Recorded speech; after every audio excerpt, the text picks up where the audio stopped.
So welcome to this module. We have with us my friend Alina Oswald, who is going to talk about photography in the age of AIDS, HIV/AIDS, and the COVID-19 pandemic.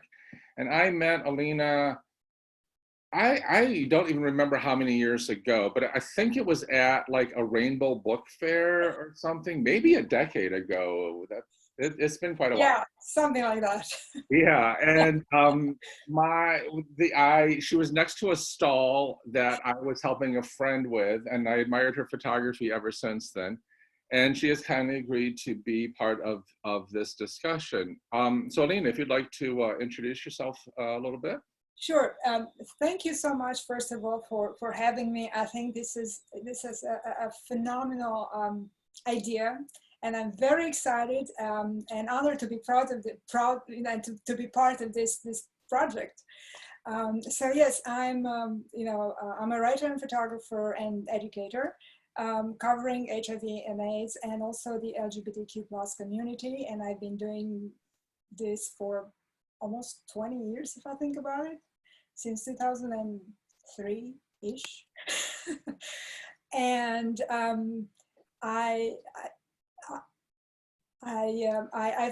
I've met all sorts of inspiring individuals who have changed my life for the better. And they taught me how to look at life through new lenses. And the reason why I'm interested, or I became interested in HIV and AIDS first, is because of my mother, who was an infectious disease doctor, and she wanted desperately for me to go to medical school. And in 1986, not that I want to date myself, but in 1986, she, as medical professionals, you have to go to these courses, like every year you have to go to some specialty, you just update type of courses to see what's new. And there was a course about African diseases and something else. And she said, why don't you come with me? And I'll show you the building, the medical school, and then maybe which didn't happen. I didn't go to medical school. But it happened that the conference was about HIV and AIDS. It was April of '86. And this is in Romania and in Europe during the communist era there.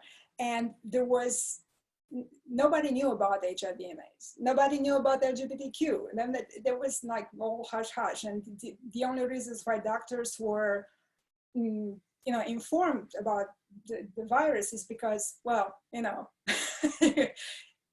had to do with, you had to treat the virus. Right. So of course, I didn't understand anything. I was just, I just didn't get it. I liked the slideshows, and I was amazed how a tiny virus that nobody seemed to know anything about really could cause so much damage. And then that was that. And then Chernobyl happened, and then I finished high school, and then I went to college and all that, and then I came here. And years later, in 2003, I was in Cambridge, and I discovered an A&U magazine, a copy of an A&U magazine with Dolly Parton on it. I have to just stop you there for 1 second, as I adore Dolly Parton. So. Yes. And I was like, I didn't know A&U. I was like, what's that? And I mean, Dolly, all blonde and everything yellow or golden, right, dress or whatever it was on it. Sure. And I said, it was in one of those newsstands, Harbor Square. I said, what is that? What? I said, that one over there in the back, I want that. And then I call it like, pieces of the universe came together to tell me, you are going to do this, And then I started to write for A&U in 2003, and then I started to write and photograph, and I became arts editor in 2014, and that's, and then I started to write for other magazines too, most importantly out in Jersey, because I'm in the area. And yeah, it's been an amazing journey so far. It's such a fascinating story, and it just shows you how life has this funny way of sorting things out if you're open to it. Right, right. For our listeners and viewers who may not know, what does A&U stand for in A&U Magazine? Oh yeah, it's Art and Understanding magazine, and it's America's AIDS magazine. It used to go by Art and Understanding, and it was actually founded in '91 when I came here. Right. And just, yeah, it was the first national magazine to cover HIV and AIDS. Mm-hmm. And they cover basically, they have a celebrity. We have a celebrity on the cover most of the time. And then we have different articles, interviews with long-term survivors, interviews with activists, and artwork inspired by living with or, being part of the community, helping the community somehow. So being inspired by HIV and AIDS. And then we also have, reviews of books, drama, movies, whatever is there to review. Mm-hmm. And just a couple of questions about that, because it's been a while since I've picked one up. I mean, I've read it before. I know what it is, but is it published in only English, or are there versions of it in other languages? Only English, as far as I know. I know you can find it online, aumag.org, and also at all the centers, the center in New York City, and all the ASO, nonprofits or LGBTQ nonprofits or any kind of organizations that work in this. With this kind of, with a community, I should say. And I think you might be able to find it in Canada too. Okay. Yes. So North America. Okay. And subject-wise, does it deal exclusively with the United States, or are there subject matters beyond the United States? Well, sometimes beyond the United States too. I mean, I interviewed an author, Paul Thorne, I think, from the UK. He has a book, HIV Happy. Okay. I think they're number one and number two. So it's not only, they interview basically anybody who contributes to document HIV and AIDS through words, through art of any kind, and to support the community too. And to actually to inform, to educate, because it's not only about living with HIV and AIDS, but also, prevention, education, PrEP, U=U, all that good stuff. So. Well, that's wonderful. Thank you for highlighting that in more detail. So I don't know if you on your screen can see the shared screen. Yes, okay, perfect. So we have here then the PowerPoint of some of the images that are yours that you have graciously shared with us. Cool. And we have here your biography. And yeah, I stole that for my background for this talk. Thank you, I appreciate it. It's one of my favorite spots actually in New York City, the Bethesda fountain. It's and I just wonder if you want to speak to this particular photograph? Yes, of course, yeah. Well, it's one of my favorite angels too. Another angel is a photograph called Dark Angel. It's a Kurt Weston's photograph, and it's all about but this Bethesda angel, I fell in love with it because of the history behind it, and because of Angels in America. Right. And I kind of captured it with Angels in America in mind. And the story behind this one is actually, I was more actively part of Infinity Photographic Society in New York City. And we had, years ago, and we had assignments, right? And one of the assignments was lens baby photography. And lens baby is one of those things that tilts. And, you can put different aperture rings, and some of them are, these are stars, and you have another one with hearts, and you know, you can put a toy, but it's fun, it's short, it's very small, it's very light, you can put it in your pockets, big way to go. So I went to my favorite spot in Central Park, and I was just kind of playing around with this one, and that's how it, you know, that's how I made this photograph. And I actually, I printed it on canvas, and I gave it to the AIDS Museum in New York, actually Newark, I'm sorry, Newark, New Jersey. They opened at Seton Hall University in West Orange, I think in 2006, 7, somewhere in there. Okay. So, but yeah, so that's that, and I like it because it makes me, well, not, I mean, I like the subject itself because it makes me think of Angels in America and all that symbolism, and then the symbolism of the statue itself. Right, right. Yeah. Yeah, many people, because I've taught Angels in America, and I have to usually explain what the angel of the waters of Bethesda mean, Yes. and you know, the touching and the healing and all of Right. those sorts of things. It's but I find this particular version of it very interesting. So Thank you. shall we go through to the next slide, or do you want to say Sure. anything about your bio?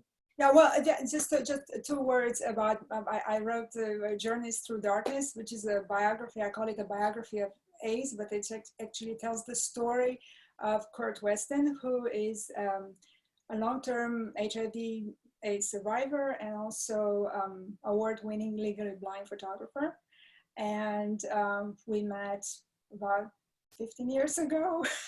And he's been a mentor, an inspiration, a wonderful friend.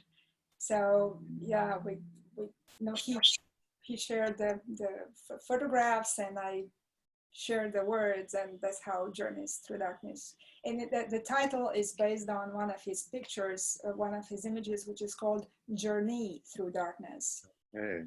And I called it Journeys, plural, because it's journeys through the darkness of HIV/AIDS, which at the time was like the dark years of AIDS, you know, the epidemic, and through the darkness of losing your eyesight, especially as a photographer. It's yeah.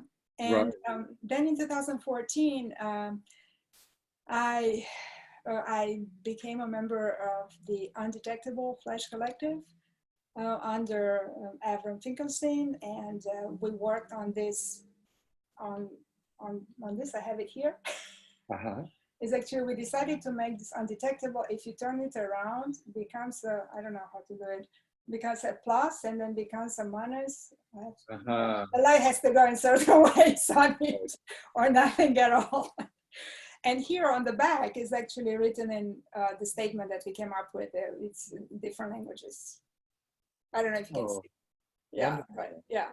So that was quite an interesting experience too. As I said, they gave me a creative high. So gets me to move, you know, to keep on. Right, absolutely. Yeah. Well, I will have to check out your book. I'm sorry that I did not know that book. No problem. Nor did I know Kurt Weston. So I know that we have a slide a little bit later that we'll talk about that some more. So I want to thank you also for introducing me to someone else as well. Okay. So I found this interesting because you have a quote here about your piece about World Pride 2019 and silence and death, but then you've sort of rethought that or reframed that in terms of COVID-19. And I wonder if you'd like to talk about that a little bit. Sure. I think that, you know, these extreme situations, and I keep calling them like this because Kurt used to call them, you know, when we were talking for the book, you know, it's extreme situations, man-made or nature-made. And this COVID-19 was one of those extreme situations, these defining moments. You know, these defining moments can define our life for the better or for worse. You know, it can go either way. So I think this COVID-19 moment in time is one of those situations. So the connection between all this stuff that I wrote here is that when years ago, when I started to cover HIV and AIDS, and I discovered, or I became aware of the Silence Equals Death poster, I became fascinated by that poster.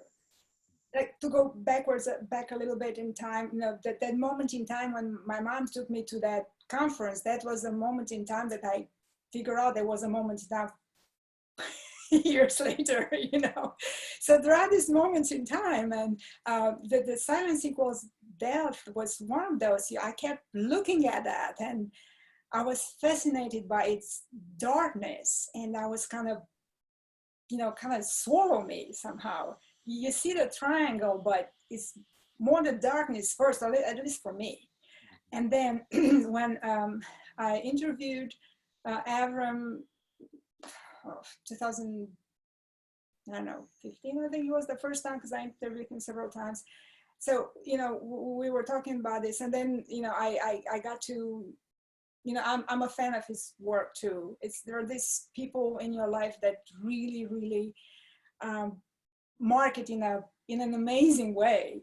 And for the 30th anniversary of the poster, I was at Leslie Lohman, and that was you know, the poster in the window of the museum, and then inside they all the members of the collective, the Silence Equals Death collective, came together, and they had their little, you know, they won some kind of a statuette, prizes there, and and they, you know, they were saying a few words, and that's when I realized, because I knew Silence Equals Death and Avram Finkelstein, and I knew there was a collective too, but until you see it in front of you, you understand it, but you don't get it.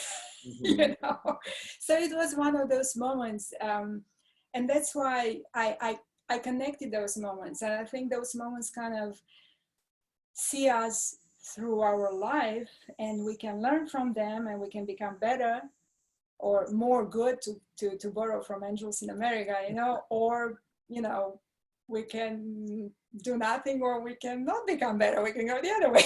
Right. So I think it, you know, to some extent we have no say, but also to some extent we can do the best we can. Mm-hmm. And I think the COVID-19 moment is one of those moments in time, and it helped me better understand the beginning of HIV and AIDS, because I haven't lived through that time.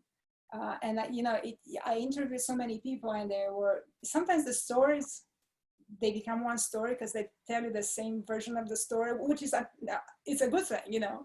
Right. But if you don't, some things, you know, if you don't live through that, you haven't understand. You understand, but you don't get it. But now, and I'm not saying that they are the same, but the beginning of this thing, this time, it's kind of, I think it reminds a lot of people of the early 80s, mm-hmm. in some way. Yeah, no, I get that. And that topic has come up with several other people who have contributed modules and conversations to this, of similarities in certain respects, mm-hmm. To the HIV/AIDS pandemic, with some important differences, among them being the social and governmental responses to these two different diseases, which are tied up in religion and morality and all sorts of other things that we can also talk about. But I find it so interesting that the Silence Equals Death is still so relevant in so many ways.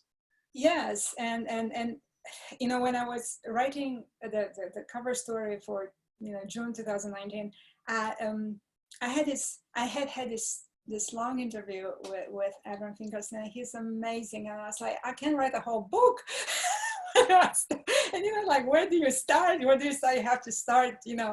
And yeah, and I do believe that silence equals death is still,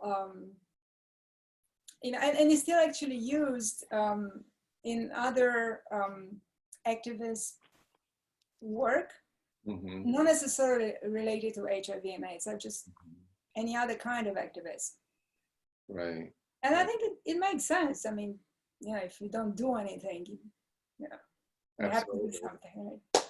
Yeah. I also find it really interesting. You mentioned in your own, reflecting on your own personal journey, how sometimes those defining moments happen, but we don't know they're defining until later. True. And yeah, and that is true. And I think that is a perspective we gain as we get older, which is why I've been telling my students to remember this moment, to write something down, take a picture, draw something, right. Something that sort of reminds them or freezes this experience in a way that they can go back and visit it. Because I think that humans tend to want to forget things that are painful or disruptive. And something like AIDS is a little harder to do that because it's still happening, even though there are medications that have prolonged people's lives and quality of life.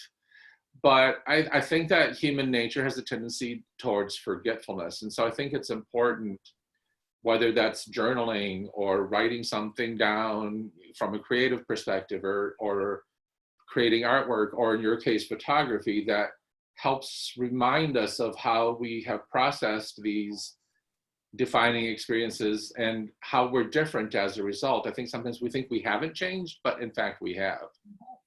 We have.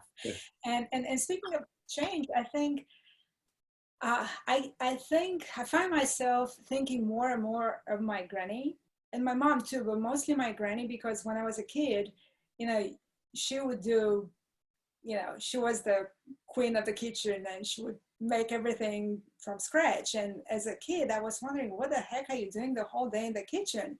And now I started making bread at home, and I'm still trying to find the right recipe, but if you make everything from scratch, you spend the whole day. That's so true. It's so funny you say that, because I have experienced two memories more of my great grandmother that there was a day for laundry, and there was a day for baking, and there was a day for socializing, which of course now we're doing through Zoom. Yeah. And I was like, wow, this is actually interesting to sort of reflect, now that we've had a pause in our daily lives, to sort of reflect back on how we used to organize our lives and how maybe we are reorganizing our lives. And you are right about it forced us to just pause, because it's this bombardment of do something all the time, information, click on this and do this, and I'm the day can go by, and at the end of the day, it's like, what had just happened? Where did it go? So this one, I think, kind of helped us not only to pause and take a moment to think, but also to revisit what's important, what's not important, because we have all this list of goals and things that we want to do, and then we get stuck in whatever, doing something else, right? And then this, I think, kind of, helped us readjust a little bit, I hope. I hope so too, but I do think there's other tangible results of that, which is the reaction, the widespread and global reaction to the George Floyd and other killings.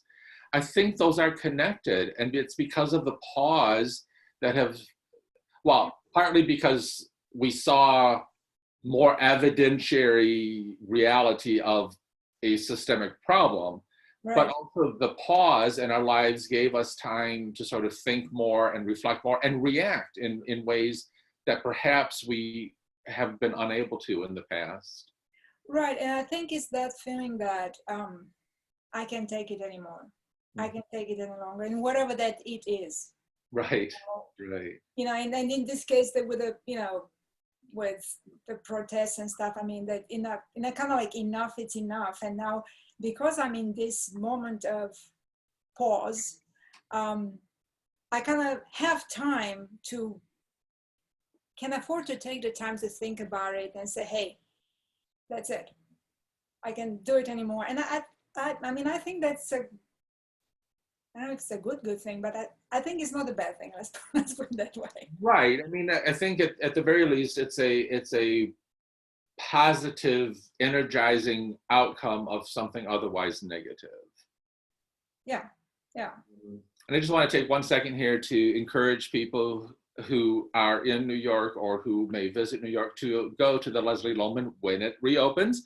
Because I think it's a very interesting museum with often very interesting exhibits and so forth. So yes, and I might add that last year I was there with my students for the summer camp students because there was the World Pride, and they had all sorts of nice exhibitions. And this June is 50 years since the first march. So I don't know if they're open yet, but things are starting slowly to reopen. So hopefully. that's true. And I'm also comforted by how some institutions and organizations have still managed to commemorate these important things virtually. Yes. So True. that's important too. So I think we now have a series of photographs that you have done in response to COVID and quarantine. And well, first of all, I want to ask you about your choice for black and white focused photography in almost all of these images, Yes. which I find interesting because I think it's evocative, but I wonder if you'd like to talk about it. And then, yeah, maybe explain this or Sure, I can talk about this photograph. Yeah. Well, black and white, I became interested in black and white photography, and in particular black and white portraits, and in particular self-portraits. Because of Kurt Weston. I blame it on him. Because I discovered black and white photography through his portraits. And so, one second. This is, how do I do this? This is the first image that I discovered. This is a lost light. Okay. So anyway, well, and then I started to study photography, and black and white is so dramatic and deep and dark, and the absence of color makes you focus on really what's going on. I'm not saying the color is bad. Color has its own, role in there somewhere for the color photographs, right? But that's why I'm always on the darker side of life. I describe myself. I come from the vampire country, so I have to be on the darker side of life. All right. And I find inspiration in that darkness, and sometimes, like, maybe not sometimes, maybe more than sometimes, I slide into that darker space, but I find it inspiring. And so I just, it's something that draws me to this medium, to black and white photography, right? And because of the drama, and because of the mood, the dark mood that it evokes.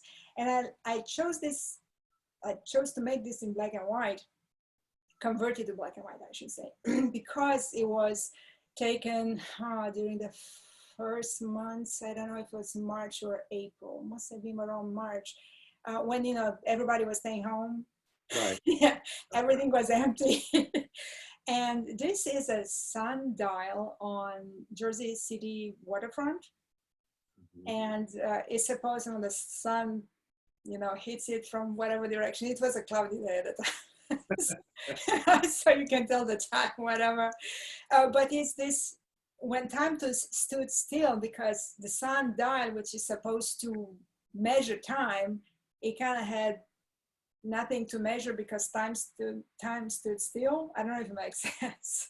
Yeah, And yeah. in the background, you have Lady Liberty there, very tiny, and the Liberty State Park terminal, train terminal, which is that building there in the background. And it's Liberty State Park. It's part of Jersey City, but that's basically where everybody who was coming to, over the ocean to New York, New Jersey, some of them, they were, taking the train deep into the country, wherever they were going at a time. So that was the starting point here. Mm-hmm. I don't think you can see it from here, but actually you can. The two little towers there, they're part of the Ellis Island. So it's the Jersey trilogy, it's the Liberty State Park terminal, Statue of Liberty, and whatever you can see of the Ellis Island. And in the front, if you have that white wall there, it's actually a 9/11 memorial. It's called Empty Skies. Okay. So you have all those memorials and important buildings there that kind of define, at least in part, U.S. history and U.S. culture, and and I don't know if time stood still for that too, but maybe time stood still and helped us, think of that culture and history. Maybe, I don't know. We can think of it in whatever ways. Like I was just like saw this whole emptiness there. Usually it's full of people. Yeah. Well, and maybe this ties into what we were saying earlier about a pause, and this pause lets us reflect back to all these different moments, Statue of Liberty and transportation and immigration and 9/11 and all of these sorts of moments that we live through but don't really process. And maybe, I think that's one of the reasons I like this photograph too, is that it makes you stop and think, because there is no action. I mean, there's no people, there's nothing, there's no movement, but yet I feel movement in this. It's just in stasis. And I don't know quite how to describe that, except that I think it's all the lines and then the curve. And that interaction between straight lines and curves is what sort of maybe motivates that, at least for me. And two more things about this. One, it's like a side note. Every time I shoot, sometimes I shoot weddings and engagement, or now there's, I don't know, virtually everything, right? But everybody who wants to have pictures on the waterfront, somehow we end up to this spot. Okay. And also in terms of title, I was thinking, how do you measure time? And I say when time stood still, because, if you remember in Rent, mm-hmm. And I saw it about, I don't know, 3 times. I've seen it about 3 times. I still like the original one better, but that's me. Right. And in Seasons of Love, I think, how do you measure a year in life? Mm-hmm. And then, so how do you measure a month? I think it was like around a month into this pandemic at a time. How do you measure that when everything is at a standstill? Anyway, that's basically the idea. Well, and our perception of time is so interesting. I've talked to so many people whose reaction to the quarantine is a loss of the perception of progression of time. Like, what day is it, or what hours, because we've lost our routines. And on the other hand, a sense of that it has lasted a very long time, and it actually hasn't. But our perception of time is so skewed. So I think that's an added sort of dimension to this question of time. Yeah. Yeah, and I think time is something that we take for granted. Mm-hmm. There was a movie, something with time, that you're paying in time of your life, and they were taking days. out of your Oh life. yeah. I forgot the name of it, or they I were don't adding to. either. But the time is, it's still one direction. I mean, unless we start, moving back and forth, so far we can, so far we can. So I think we need to appreciate time, the value of time, Mhm. and what we do with it. Yes, there, yeah, absolutely. Yeah. And perhaps it'll be interesting to see if sort of culturally we have a different perception of time after all of this. Yeah. Who knows? Okay. Okay. This is Jersey City Waterfront, and they've been renovating the building that's on this side, on the right side, the right hand side of this picture, and they covered everything up. And usually it's all nice and airy and stuff like that. And I was like, oh God, I cannot breathe, especially with the mask on and all this stuff. I'm like, when are they going to be done already to take this down? But, we're just taking a walk around, and I saw this guy. I think this is an iPhone picture. I saw this guy walking by himself, or I think it's a guy.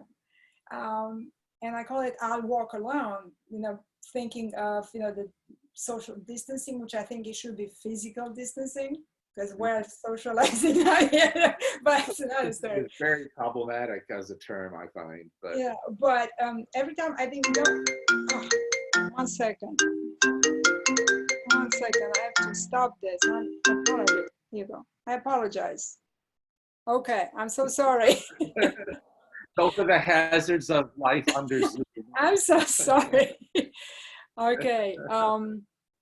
Okay. So I don't think I see the screen again. Not that. Anyway. Yeah. That was.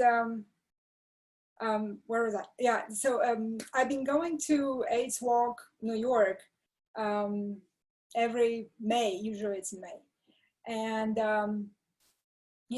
they always start by singing that you'll never walk alone, in terms of, again, coming together to fight an extreme situation, coming together to, to fight the virus. But in this case, I think, in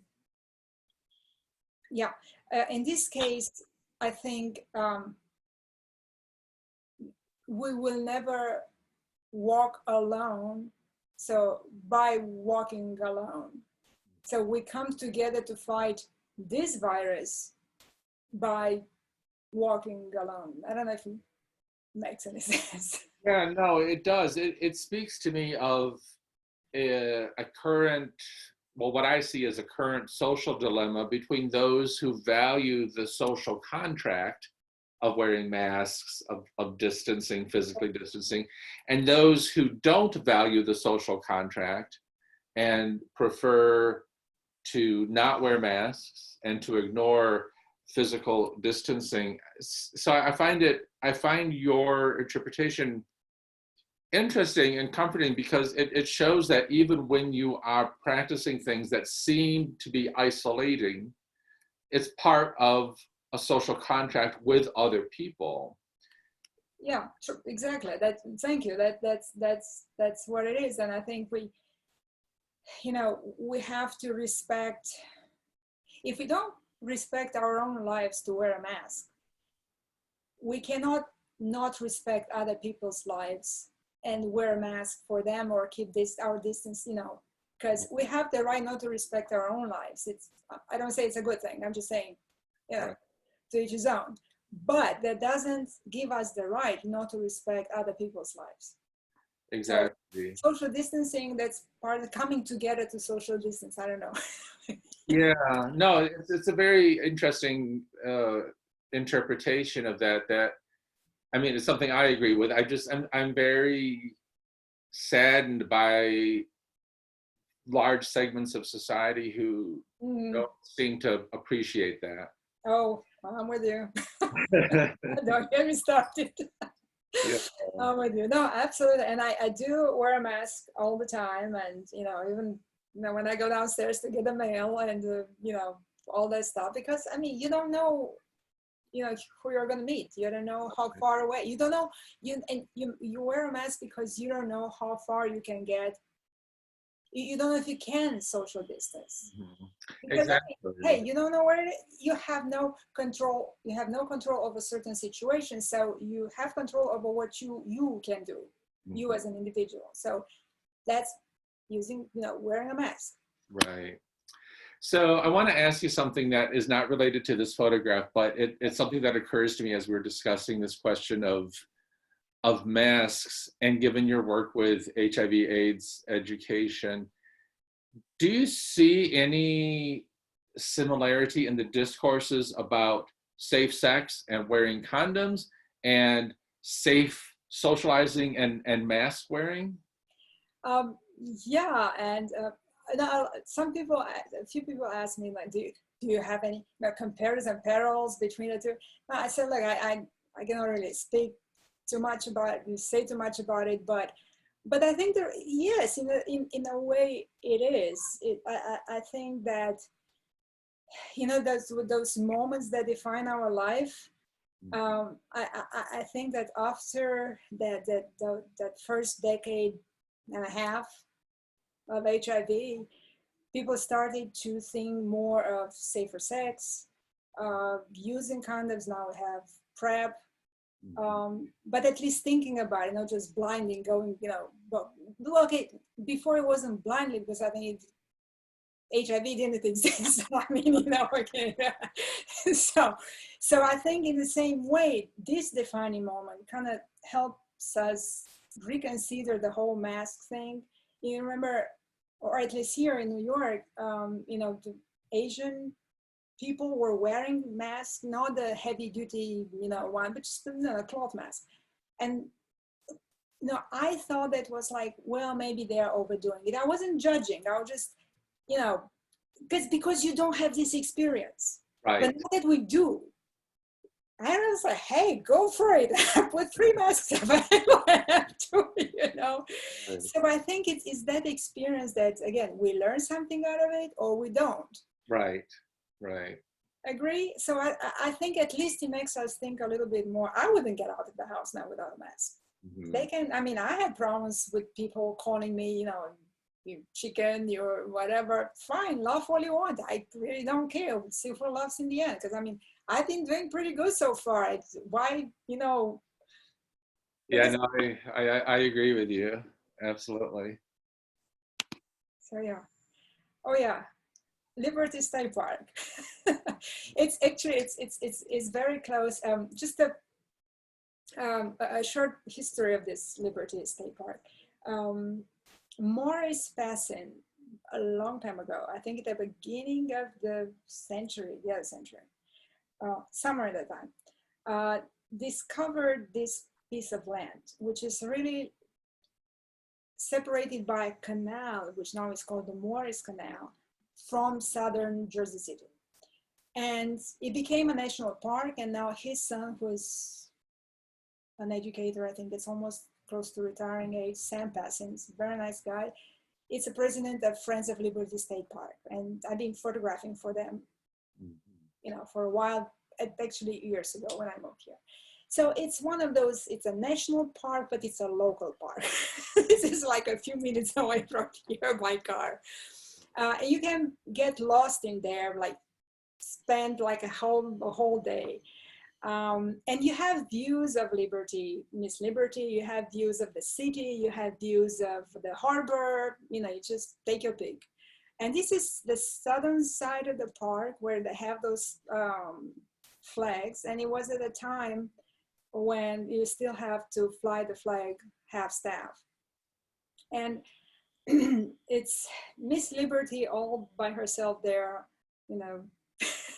Actually, we went inside Miss Liberty in the crown only, because they don't let you go in the arm, the hand. And I don't know. I thought of it as even the park was kind of empty at the time. The flag, you know, half staff.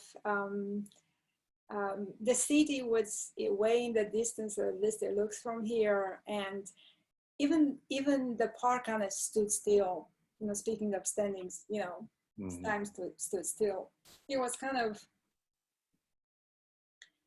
I think at the time we were still like, you know, before the storm was here, but not quite really. We didn't really know exactly. So it was that quiet, kind of quiet, yeah. And of course, black and white. I have it as this, it's all blue sky there too, but I thought it, because of the pandemic, it makes more sense in black and white. Yeah, no, I like it. It also strikes me with some echoes of the When Time Stood Still photograph. Yeah. The sort of socially distant Lady Liberty also, and yeah, no, it's yeah, and you can see the back of Miss Liberty, and then you have this. It's a tiny, I cannot even call it, I don't know, a path. When they go with one truck, it's basically a truck and a half wide. Well, you cannot go there. There's a guy there. It's like, you have to work there to get there. But you can see Miss Liberty from the side and from the back, and right. Yeah. And the park was closed for a while too, and then they kind of opened it. So. Oh, okay. It was right before it closed, I think. So that's why everything is peace and quiet. Right. Yeah. Right. Oh, okay. So this one was taken, yours truly with a mask on, and Miss Liberty in the background. I love Miss Liberty, my favorite lady, which is actually a Jersey lady. She has a Jersey City address. Right. Yeah, and yeah, I mean, again, is it comfortable to wear the mask? No, but hey, and I keep my distance. Right. And the other picture, actually, one on a Word, I submitted it as a horizontal because they had certain size, you know, requirements, and I submitted it to a contest in Germany, and they emailed me that first I thought that I got the wrong, they got the wrong address. He said, no, you are like, okay, good. But I really don't know exactly how to call it. Maybe you can help me, the one with the mask, because I came from Liberty State. We came from Liberty State Park, and I hung my mask there, and then I looked at it, and oh, it looks like a face. And if you look, you see my reflection in the, how do you call those things? Oh, like and the handle. The handles, here you go. Senior moment. Yeah, so it's, I don't know exactly how to call it. I call it memories because they're kind of like what remains. How are we going to remember the pandemic, this pandemic? And maybe our reflection through it all. So, because I looked at it, I thought, hey, it looks like a face, and it's a smiley face. Yeah, no, it's very curious because it does have a sort of comical, almost Muppet-like facial construct, which belies the seriousness of why we are wearing masks, right? It's this very interesting contrast between something that, to me, strikes me as comical on first glance until you understand the context, right? Yeah, and it's a little bit creepy too. But yeah, I think the masks are something that it's like a mark on this pandemic. Yeah. So. I quite like it. I can see why it's fun. Yeah. Yeah, we were talking a little bit about this. So again, I cannot say, I mean, somebody who's been living with HIV can definitely say a lot more than I can, because part of my experience is from my research and people that I've interviewed and the artwork that I've seen and all that stuff. But that's why I said, if you don't go through an experience, you get it. Again, I always try to put myself in whatever person's shoes so I can better understand. But until you live it in some shape or form, you don't completely understand. I don't know how to better explain it. So, but I think there are some similarities. Some, because it reminds me of some stuff that I read about, heard about, studied about, and all that stuff. And I do start with this great divide, you know, us versus them. And it's not only when it comes to HIV/AIDS or COVID or whatever. When it comes to any kind, again, extreme situations. When we had Sandy here, oh, it doesn't happen to, I don't know what state, why would I care about you? Right. Yeah. So it's not unique to this particular situation, but again, it gives a reason to divide, or to blame somebody, anybody, you know. Right. Yeah, there's always a scapegoat somewhere. Yeah, but never me. Always somebody else. And then again, we have the complacency versus awareness. We were just talking, wear a mask, don't wear a mask, and things that it doesn't happen to me until it does. Right. And especially with something that's airborne, you know. Yeah. It's even more,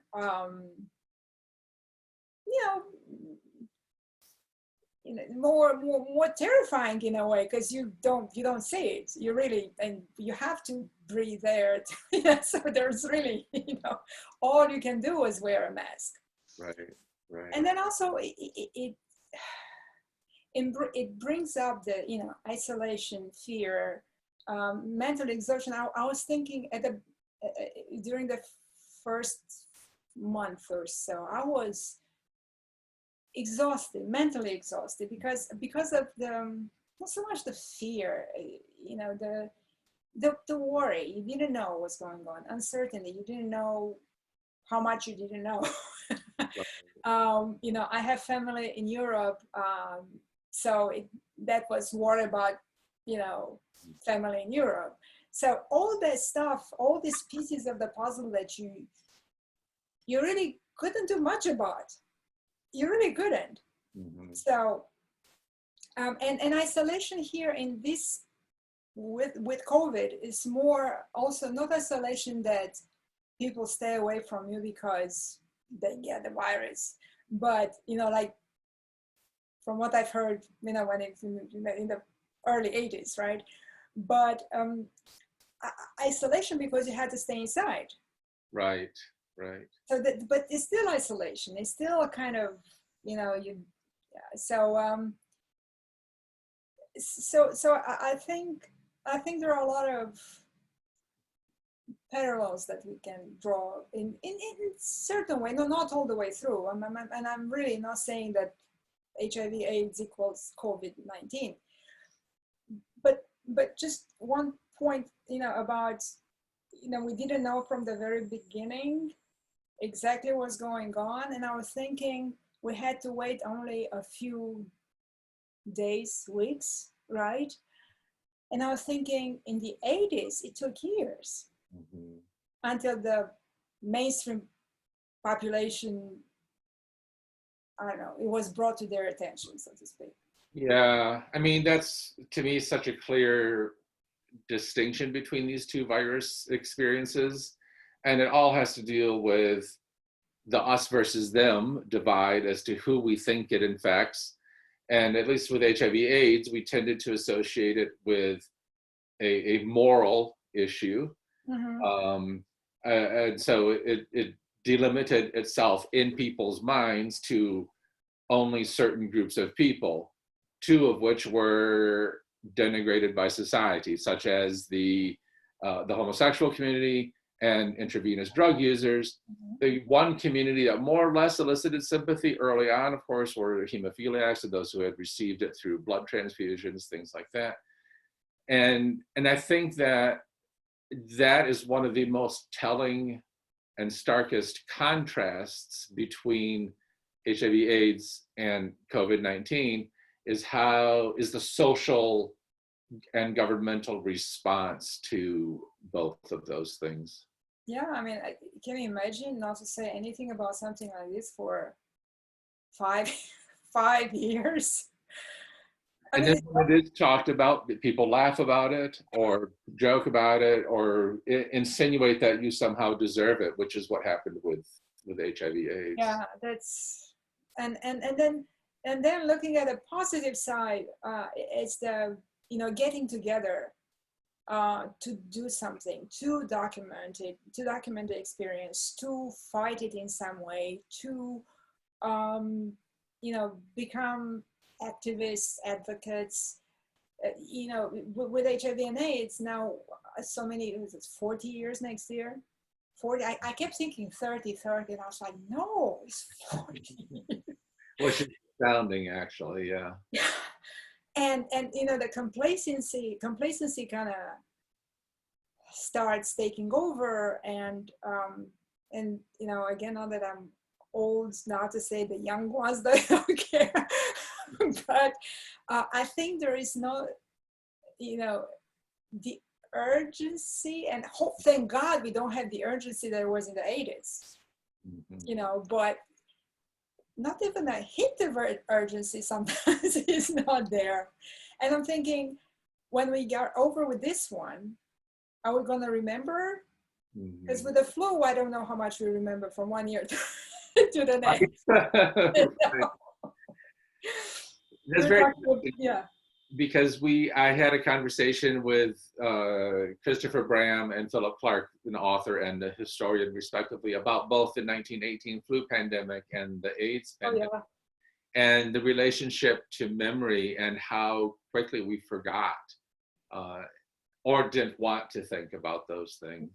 Yeah. Or you watch this, I watched the other day, or Contagion, I think it was, and I remember I've seen that some time ago, but when I saw it, like I saw whatever years ago it was, there are these movies that, it cannot happen here, this is just fiction.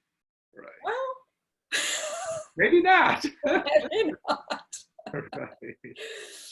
And so okay, that's the sorry.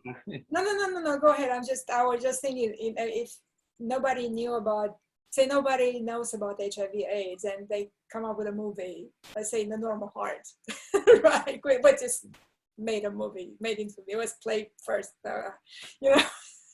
it's play or musical first, and then it becomes a movie, which is good.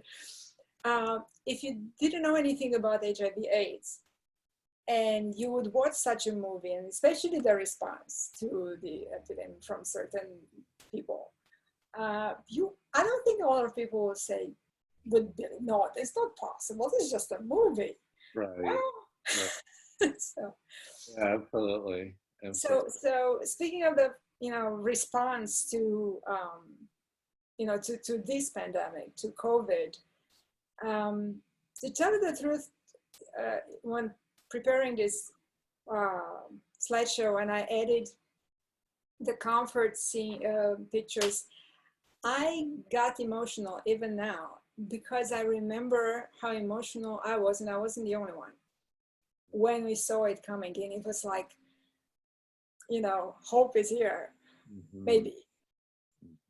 And I have a very short video that I'm not too great with videos of the Empire State Building lights. They turn it into a siren lights, red, and then the white lights on the antenna starts to rotate like a siren, like an ambulance siren.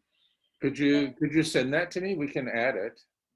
I think I sent it with a bunch of other files. Yeah. Oh, did you? Oh, okay. I'll have to go back and look then. Yes. Or no, I think I sent the cheer at 7 p.m. But we'll get to that. But okay. I can send it. But yeah, and then I was watching. I was looking for comfort, and I saw it passing Statue of Liberty. Mm-hmm. And it's gonna come this way. I'm in Jersey. I have to go on one window and then on the other. And And yeah, it was it was very emotional, I think, for a lot of people, because if you look at the square picture, it says, I want to thank you. And it's here, it's like, you know, it can be interpreted in maybe in a lot of ways, but yeah, it was it I think that was the moment of like things that, again, a defining moment. Maybe things are gonna change. We're gonna change. Hope, what comfort was here, or maybe was here. Right. Because the first months of this pandemic were pretty dark. Yeah. Sirens, not so much here in New York, more, but yeah. Right. Well, no, I think it's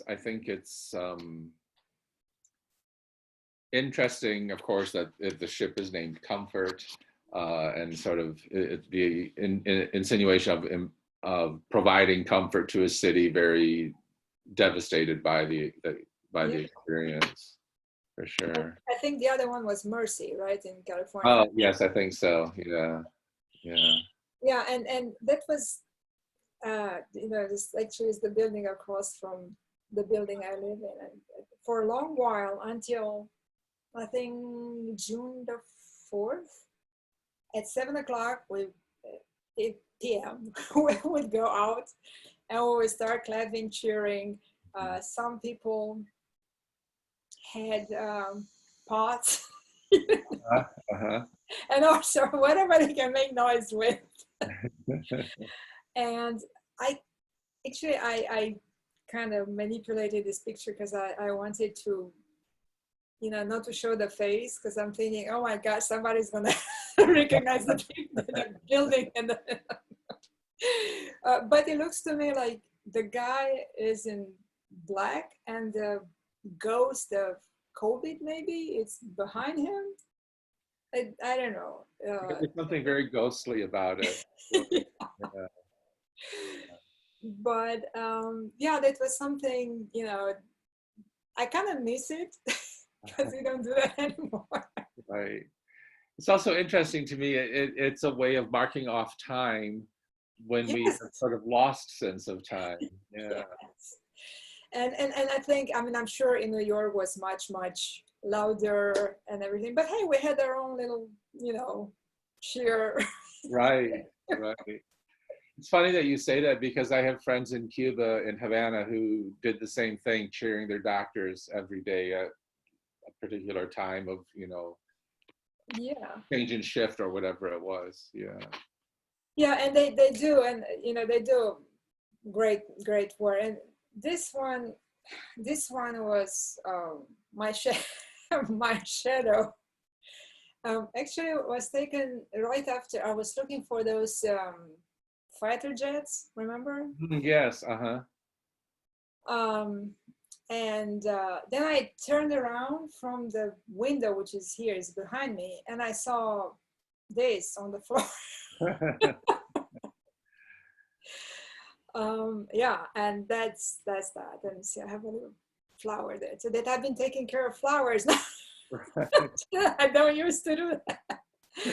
Flowers and baking and cutting hair, all sorts of things. Yeah.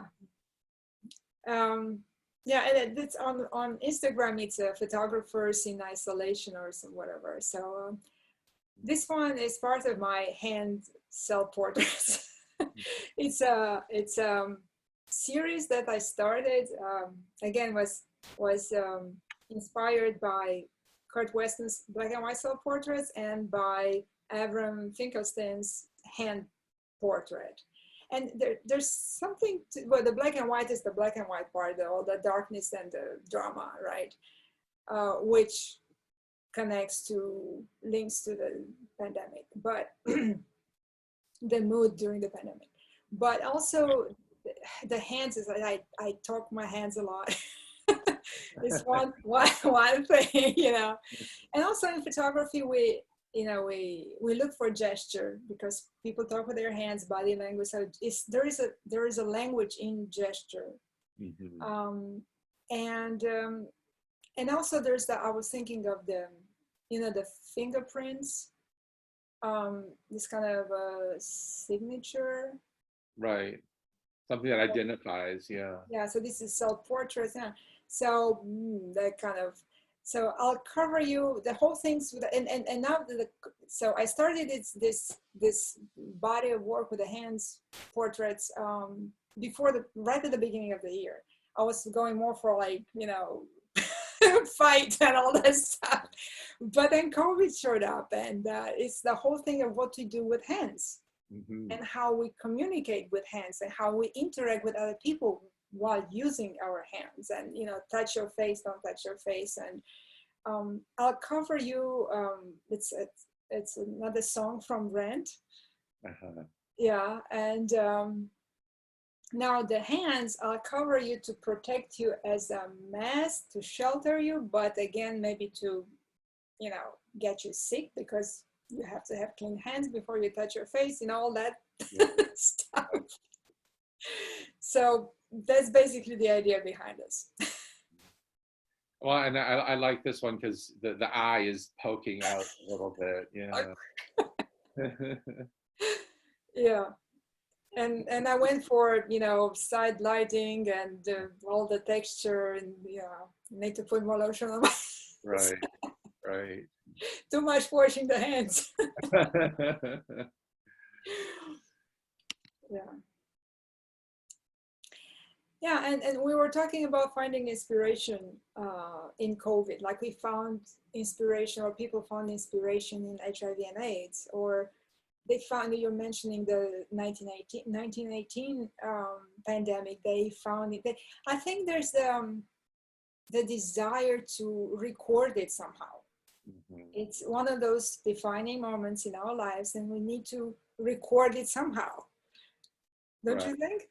Right. No, absolutely. Absolutely. And I go back to Kurt Weston.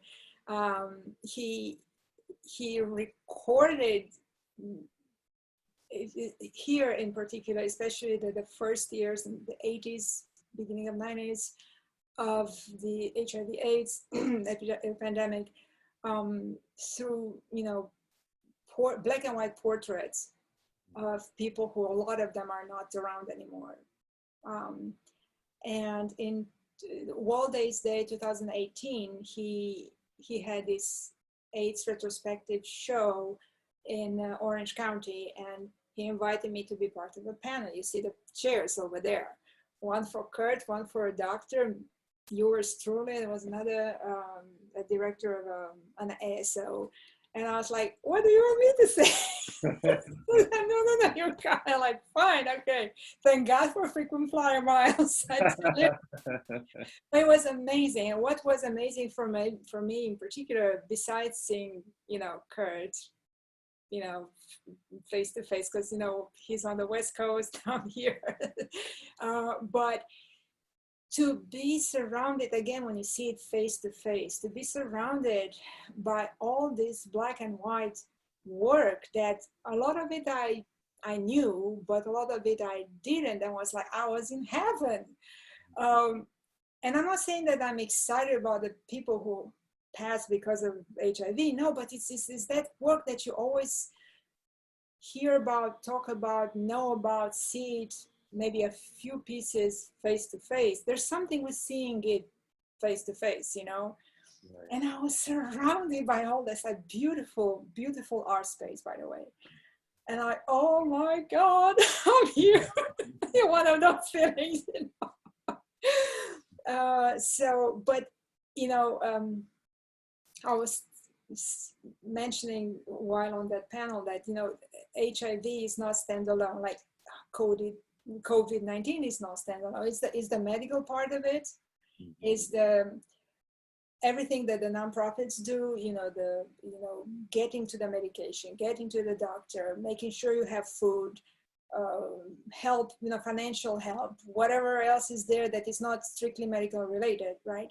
And then there are the stories that a lot of people were nice enough to share with the likes of me, so I can write about it, you know, and all these visual stories that are told through these portraits that kind of give life to a pandemic. Because we say, oh, there are so many infections and so many that and so many this and, you know, whatever names of the medications that I cannot pronounce. And it's like, whatever. But these are actual people that we're talking about. And I think the creative part of the documenting the pandemic, including the creative writing or visually here, they kind of brings it to life. These are people you're talking about. It's not like 120,000 dead and it's just a number. I'm talking about, you know, I don't know how many there are right now. Right. And I'm not saying it to kid about it. I'm just, it's nothing to kid about. You know what I mean? You know, so it's not just a number. It's not just statistics, whatever. There are actual human beings.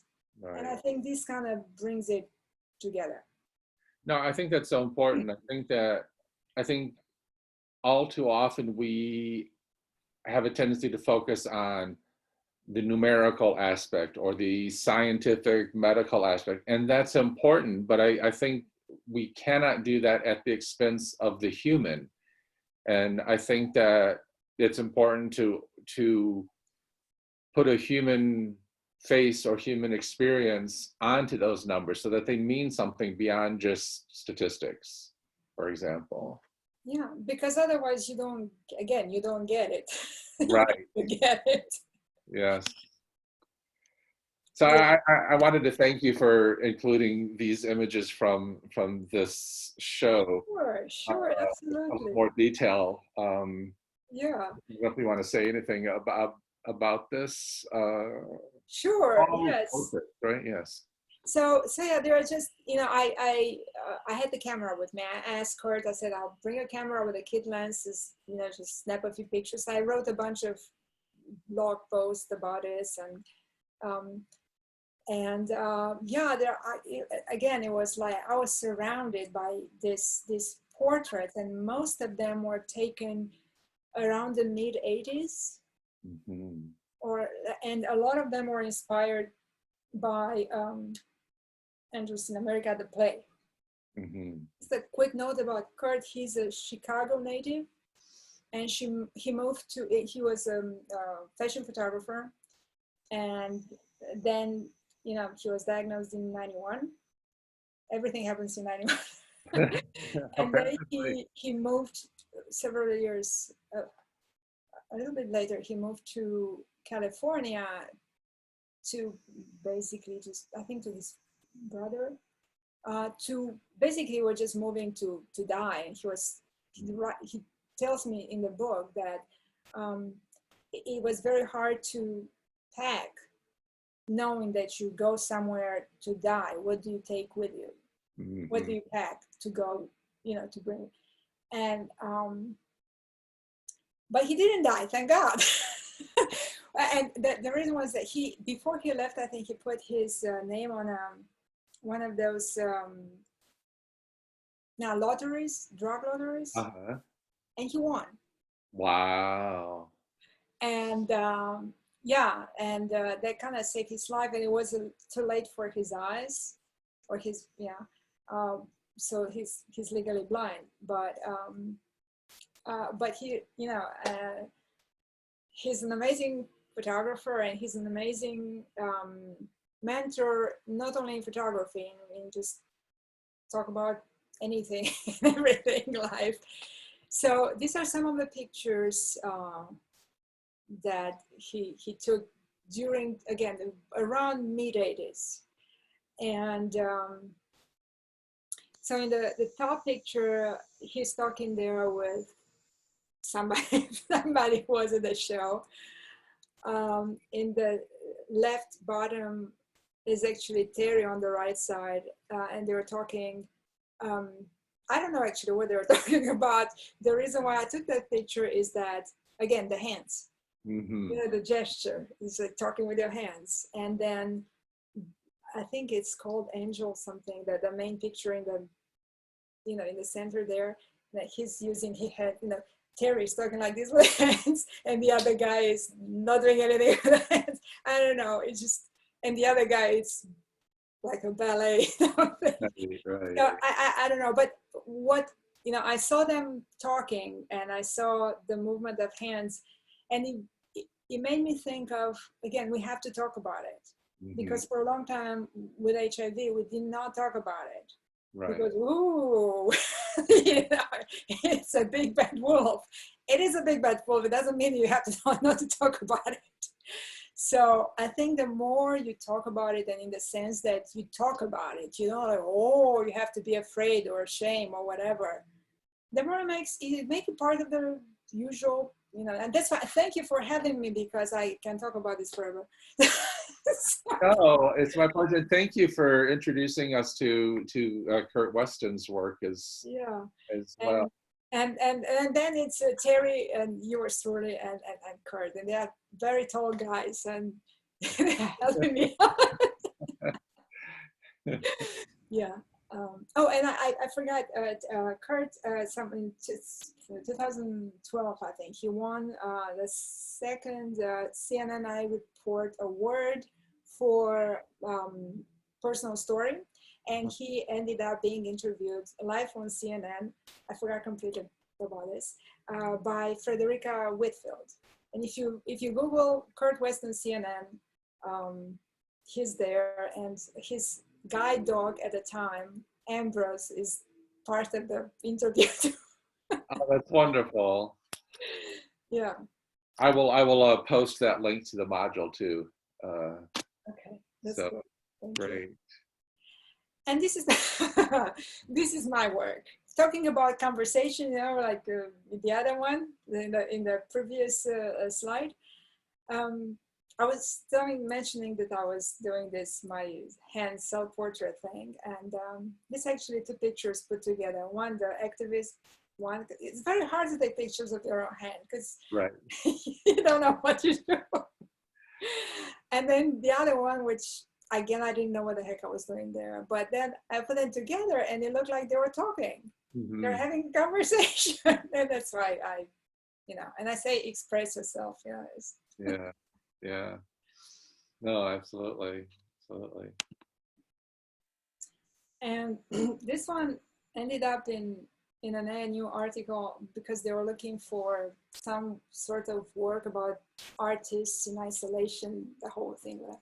And when I created this work, again, my hands, I was thinking of it as clinging on to hope. But then I thought, that doesn't work. So I was thinking more like, let me out of here, because I'm in isolation. But then I guess I don't know if no surrender. Sometimes I play with different titles. So No, I just think it's interesting that images may mean different things to us at different points in time, and depending on our experiences. I mean, I teach literature, and I know that I'd never teach the same book twice, even if it has the same title. It's not the same book, because something in me has changed, something I want to do differently with the book. So these things, art itself sort of transforms by the experience of the viewers, and also by the artists themselves, in your case with this photograph. Yeah, and when I was talking to Kurt for the book, he was telling me, this picture, I called it this, but then I changed to Arrival of the Angel, and I was like, why the heck did you change that? I didn't know. Again, it was like a long time ago. I had no idea. So what? I couldn't understand. But then when you start to do it, when you experience it yourself, then you realize that, it makes sense. It's the same thing with writing. If I start an article, I have to have a title, a working title, anything. I cannot write something that's on title or create a picture that's on. I have to have something there, although it changes like 10 times. Right. But yeah. And this one, we were talking about how the pandemic will change us. Mhm. In one way, it's maybe wearing masks for a long time, especially during the fall. And another way is by, how we use our hands, to say hello. Don't shake the hand. Maybe you do the Hawaii hello. I love Hawaii. I absolutely love Hawaii. And it's like hang loose like a mongoose. So this is kind of to, again, to think positively, to think, positive thoughts. Maybe this pandemic will teach us to become better, to show our feelings without putting our lives in danger, putting the other person's lives in danger, so hang loose like a mongoose. I don't know, it's just, yeah. No, absolutely. It's a positive for sure. And this one, this one is, I don't know how to call this either. So it's like under the dome and then under the COVID dome, right? And I'm not sure if somebody is trying, that's again on my hands, to get out or to go inside. To get out of the dome to no restrictions, or to go inside and stay safe, or is it inside safe? And I can tell you how I took this picture, actually, if you want. Yeah, I'm interested because it reminds me structurally of like a snow globe. Yeah. Well, we're on the balcony and we had this glass of wine. And I was actually taking pictures of the shadow it's a street right here next to us, and when the sun comes behind the building that's in front of us, from behind the building, it creates these very long shadows. And I was actually looking for shadows, and then I looked and there are like reflections in this wine glass, white wine. So I was like, stay away. To my husband, like, stay away. What is this? Give me a second. So I took a few pictures. First, I took pictures of the glass, head, the top down. And I said, no, wait a second. Those are the buildings around us, of course, distorted. And then I cropped it. I turned it upside down. And then I thought, now what do I do with it? And I say, yeah, I have to use my hands. So I was here, against the wall, taking pictures of my hands. And that's, so the idea of this dome thing, dome title, came after I took picture. First I realized the reflection in the glass. I was like, oh, interesting. And then I was like, what do I do with it? I need something else because it's not done yet. It's not finished. And then that's how it turned out. No, it's quite wonderful, and it's evocative of, like I said, a snow globe or something like that. Yeah. So yeah. So I still don't know if it's going inside or going out or whatever is going on. So yeah. Well, thank you for this lovely tour through your art, through how you think through art, and how your art intersects with pandemics, in this case, HIV/AIDS, and now the COVID-19. I found it very interesting and oddly beautiful because the subject matter is not, but I think that that's the job of artists, right? Is to find ways for us to understand things, to find meaning in them that allows us to find beauty in humanity, even in challenging times. Thank you so much, and really thank you for allowing me to talk about all this. I'm excited about it. I think I'm trying to write a diary to really record it somehow. And still don't know how exactly. So it's whatever comes to mind in a particular day. Right, right. No, I get that. And it has evolved and changed in some ways quite rapidly, both the sort of public scientific narrative as well as sort of the political social narrative, that I think it leaves a lot of confusion in its wake. And maybe that's why it's so hard to write about it or to kind of think about it. Yeah, and I think it's getting hold of your own feelings and mental health, because as I said, I was mentally exhausted at first, and I don't know even why. I think it's mostly worried that, you know, the senior folks in Europe, what's going to happen to them, really. But yeah, no, I understand that exhaustion. I experienced something similar too. I think there was a combination of things, like a combination of the problem with moving online for everything, the social isolation, the fear of not knowing what's happening. I think a lot of those things kind of intersected to create mental exhaustion, that I think was a natural sort of response to everything that was happening around. yeah, and you know, 6 feet. I don't know. I don't have necessarily an idea of what 6. You know what I mean? You, Mhm. again, one of the things you know, but you don't really. What does it exactly mean? Right. So, and then the whole thing with the washing the hands, and I go back to my mom. She, you know, as I said, she was in, you know, infectious diseases, and then wash your hands, wash your hands.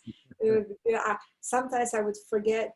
You know, I would catch myself from my room to the kitchen, and I was like, "Oh no, I better wash my hands," because then I have to go all the way down to wash my hands. You know, but yeah, I mean, I think we think of washing hands in a completely different way now. Absolutely, absolutely.